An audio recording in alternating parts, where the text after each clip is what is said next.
How to add a team member in Moosend. First, click on the link provided in the description below to gain easy access on the tool we'll be using. Once there, log in your account or sign up if you don't already have one. After logging in, you will be directed to the dashboard. On the menu bar, click More and then select Settings from the drop-down menu. On the left side menu, locate and click on Team Members. You will now see the Team Members page. To add a new team member, click on the Add New button located on the top right of your screen.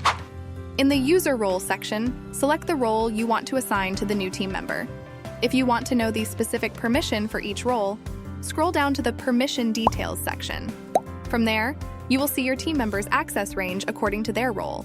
You can also point your cursor on each role for an in-length explanation. In the Team Member Details section, fill in the required information. Enter the email address, name, and password for the new team member.